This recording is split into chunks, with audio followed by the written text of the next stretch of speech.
Picture this. You open your fridge. You spot a yogurt cup. It looks fine. It smells fine. Everything seems normal. Then you see the date on the lid. Expired yesterday. And suddenly your brain goes into full panic mode. Is this dangerous? Will I get sick? Or is this date just a suggestion that food companies really want me to obey? Every year, billions of dollars worth of perfectly edible food gets thrown away because of one tiny printed date. But here is the surprising part. Most expiry dates are not what you think they are. Today, we are uncovering what expiry dates really mean, where they came from, and why they quietly control what we eat, even when the food itself is still perfectly fine. Welcome to Simply Surprising Things. Let us start at the beginning. For most of human history, food did not come with dates. There were no labels, no numbers, no warnings. People relied on their senses. If milk smelled sour, you did not drink it. If bread looked moldy, you threw it out. Simple. Expiry dates only became common in the 20th century, when food started traveling long distances, sitting on shelves for weeks, and being sold to millions of people who had never met the producer.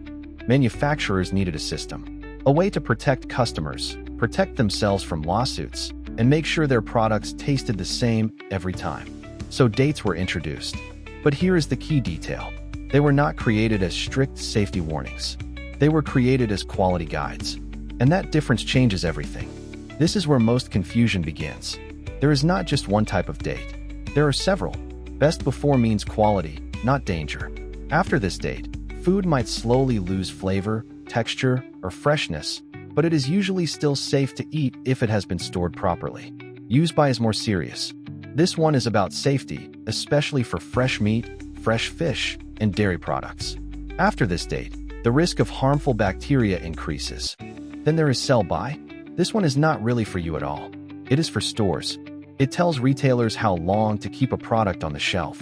It does not mean the food suddenly becomes unsafe the next day. So when people say, this food is expired, they are often mixing up three very different meanings. Here is another surprising truth. In most countries, manufacturers choose the dates themselves. They test food under controlled conditions, temperature, packaging, storage time. Then they pick a date that guarantees the product still meets their standards, not the last safe day. To protect themselves, companies often choose conservative dates. That means the food usually lasts longer than the label suggests.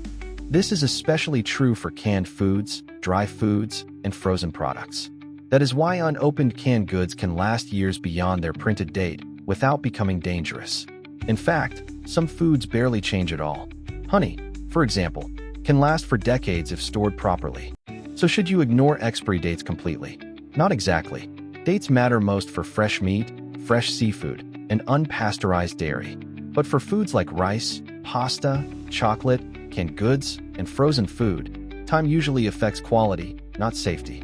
Your senses still matter. Smell, texture, and appearance are often better clues than a printed number. An expiry date is not a magic switch that turns food poisonous overnight. It is a guide, a suggestion, a safety cushion, understanding that can save money, reduce food waste, and help you make smarter choices in the kitchen. So next time you hesitate before throwing something away, pause for a second. Look at it. Smell it. Think about what the date actually means. Because those tiny labels were designed to guide us, not scare us. If this surprised you, give the video a like and share it with someone who always throws food away just in case. And subscribe to Simply Surprising Things for more hidden stories behind everyday objects. Because sometimes, the most ordinary labels hide the most misunderstood truths.